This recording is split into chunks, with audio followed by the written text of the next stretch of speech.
Hi. Hi, how's it going? Good. Good. So, Yeah. all right, everybody. So Naza is joining us from Spain. This is Naza del Rosal is her name. She's joining us from Spain, and she's going to talk with us about these beautiful surrealistic paintings that she creates. It's like 11 p.m. there, so like if we could do a round of applause, I would say like give her a round of applause for being up this late and doing this art thing. I really appreciate you being here, Naza. Thank you. Thank you for having me. Of course. So we talked earlier this week about your process a lot when we were doing our artist interview. And you were telling me about one of the things you do to create these beautiful paintings, and we can see them behind you. They have all these different little elements in them. And Yeah. you develop the concepts and the elements in a sketch pad before in a notepad before you start creating them. Yeah. Well, first of all, sorry for my English if I make mistakes because if not my language, but I'll try to do my best. You're doing great.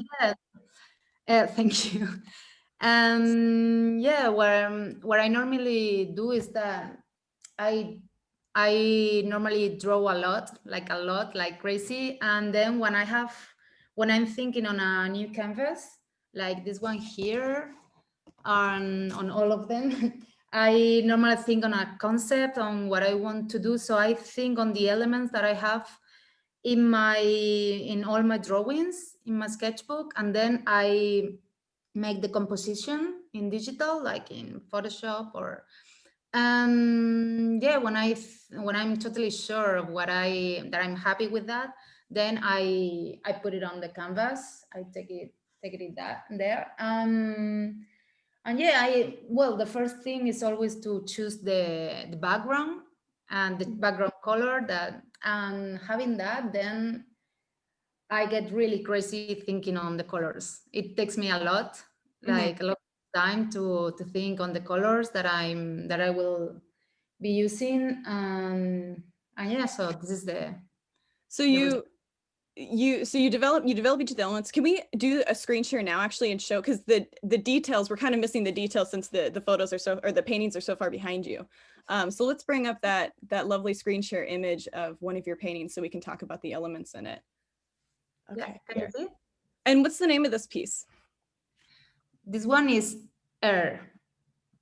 Air. Okay. And you were telling me when you're creating Sorry, this. it's water. Sorry. Oh, water. Okay, yeah, no problem. Um, And you were saying when you were creating these that one of the things you do is you think on the concept of the painting, and then that's where you get the inspiration for each of the little elements in it. Yeah, it's so. For example, for this one, I started to think what's the element water means to me, Mm-hmm. like, because for you it will be like something totally different, but for me, it's like I yeah, it's like all the emotions, all the feelings that I have when I think on water. And also I start like drawing and with that concept, and I start to create things that sometimes I don't know why I create like some of the elements that are part of this concept. And sometimes it's like that's the work that I do later. Like, okay, so I know why I choose this animal or this flower or some of the other elements. Right. So that's pretty interesting for me because it's kind of therapeutic. Uh-huh. Yeah, and I find it like interesting for me. I don't know if for everybody else, but No. I also find it interesting when I have an exhibition and people come to me telling me what they feel or what I don't know, any of the elements or a specific element means for them, and that's something that I don't know. I take it like for me for the next works, because it's like I don't always like to explain my work because I really like how people Right. You want to interpret get like our what they interpretation. what they see. Yeah. So Yeah. I understand that. I have a similar thing as an artist. It's always interesting to see what the audience's interpretation is, if it's going to be. For me, like I'm looking at this piece, which we didn't cover this during our artist meeting, which is great because I have like whole new things to talk about. The amphibian, this frog here, is like amphibious, which means, you know, they can live in water and above water. And then like the bottles of water, like literally a bottle that you can hold in your hand with water in it. And then like the jellyfish and just like all these, it's so neat to think about the different like relationships that each of these little elements has with your subject. Yeah, exactly. So and also you can also find the rest of the elements in this one, you know. Mm-hmm. So if you Yes. see Can you give us an example of other elements that are like, is there fire in yeah, here somewhere? sure. Yeah, it's like, for example, sometimes I use it with colors, Mm. but some other times it's like, you know, when you are like this little, well, you can see my hand, but the all these animals like um, swimming around the canvas. Mm-hmm. This this also has the air on it Mm, because right. they are flowing like, and also you can see some fire on it because you see how it's like these little details, like these little lines that are like the fire, no, when Yeah. like the Yeah. smoke. It looks like some of the coral has like attributes that could be like flames. They're like have very similar, and like the colors sort of speaks to that and connects them.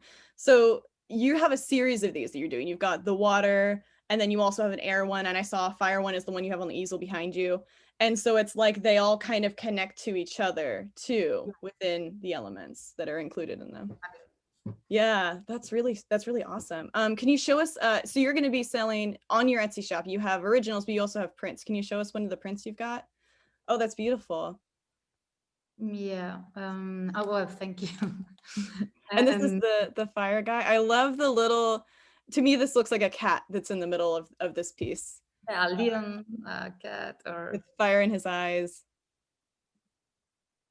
yeah. So Yeah. this so for example, this one is intuition. Mm, Intuition. yes. The pronunciation. That's a harder concept to develop Yeah. elements for. And this is, I think also this one is very personal, you know, Mm, because in this one I can, well, in sometimes in all of them, in all my work, I normally paint what I have in my mind, right? Like mm, when I'm meditating, when I have a dream. So all you can see is basically that. And but what I like is that what I said before, that people also feel the same when they see it, you know. They, it's okay that this is intuition, but people normally when they see it, they can find that those little details that they come to me to ask me about things, or about what that means for them, no, like this one with this little animal in the center with mm. this thing on in here. So Eye on top or something. more or less they know what I'm talking about. But I really like that people have their own interpretations. Interpretation. Yeah.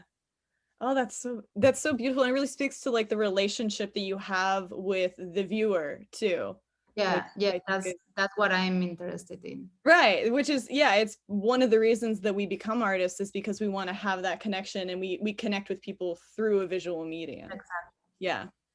And then which one is this piece? Air. This Air. is yeah, Beautiful. the birds here, Birds, and the leaves. yeah, also like the triangles, and like in this one you have this element in the center are like portals. Oh, I don't know Oh, what the happened. triangles, yes. Yeah, so you see like these kind of like portals to somewhere where there are things happening like all the time, like inside of it or and outside. And Little creatures poking their heads out through them. yeah, that's why I said that is what I have here, and I just needed to take it out because I think that's good for me. Yeah. Yes, that's like the getting your thoughts out of your head by putting them onto the canvas. Uh Yeah, that's the yeah. other thing that's interesting for me because it's like you know that all of us are always like with this noise Mhm. in our mind, so it is good to find a way to put it out, right? For Absolutely. me, painting, and for other people, music or writing or. Absolutely. And so when you develop your color palettes for this, you were telling me the other day that one of the things you do is you collect the paints that you have and then look at them visually together so that you can see like how the colors interact before you start working with them. Yeah, so that's, yeah, like when I see my background, like when I have the background there, I start to think, okay, so there I can maybe use this with so I separate the ones that I like from the rest of them. Then is when I can start visualizing Mhm. how it will look like. Right. That's And easier for then, me. oh, sorry. Yes, Yeah, that's so neat. Sorry, there's a little bit of a delay, so I'm catching the end of your sentence here. Oh, and you were talking to me about watercolor brushes. You use watercolor brushes with your acrylic paint because of the detail that you can get with them. yeah, yeah, because I always paint with acrylic paint. Mhm. Also, I have some spray paint that are also acrylic, water based. Right. But the acrylics that I use that are like Montana Molotov. That's Mhm. the most the one that I like the most. This one are brands that are really famous for graffiti, Ah, but yeah. they have these ones that are water based and are really really good, because graffiti are made for stay in Like in like wood forever if they surfaces. can, when they paint.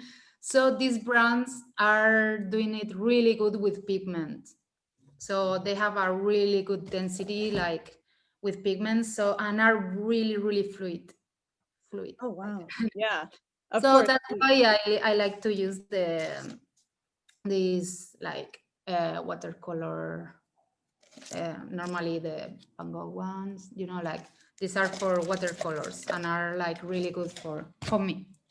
That's how what it works for me. Excellent. So before we wrap up, can you talk to us a bit? Let's turn off the screen share so we can see you again as a larger screen. This Okay. beautiful painting. Thank you so much for showing that to us in such fine detail so we could see everything. Um, so yeah, let's talk about what's in your shop. So you have originals in your shop and you also have prints in your shop, right? And Yes. you have them in a variety of sizes. I saw some of the stuff that you have in there, and I know there's at least one on the website that was like on like there's wood, and then there's one that was on a surfboard. Am I wrong about that? I think you mean that one. Yeah, these guys back here. What a cool Yeah. so you use interesting surfaces when you paint on them for your products. When I saw those ones, I really like it because it remembered me to surfboards, like Mhm. as you said. But yeah, it just has the shape, Oh, but okay, it's it's just the shape. Okay. Is it just like a piece of wood then? yeah, yeah. Yeah. But I also have some not in the shop, but I have some paintings that have been like painted on skateboards. Oh, neat. Oh yeah, Yeah. okay, cool. The skateboard's that's a really cool medium. And then so some of your work is like essentially ready to hang. Like these guys would be considered ready to hang, would you say? Yeah. Yeah. And then the prints are ones that could be framed. But they have to come from Spain, so it's easier to ship them without the frames, and then we deal with that here in the US. But Yeah. awesome. Well, thank you so much for sharing your work with us, Naza. I really appreciate it. And you have a beautiful studio space that's so well lit for 11 p.m. at night. That is incredibly impressive. Thank you Well, so that's much. thank you. Thank you for having me. Of That's for me course. not a problem. 11 at night, but it's Saturday and It's it's Saturday, not yes. a problem, Well, it's been really cool to have an international artist join us. I really appreciate that. That is just, I mean, this is my second event, so it's like it's a big deal that you're here to me. Thank you so much for joining us. Hey, thanks for watching. For more videos like this, go to the link here. And to support us, you can join the Patreon by going to the link below.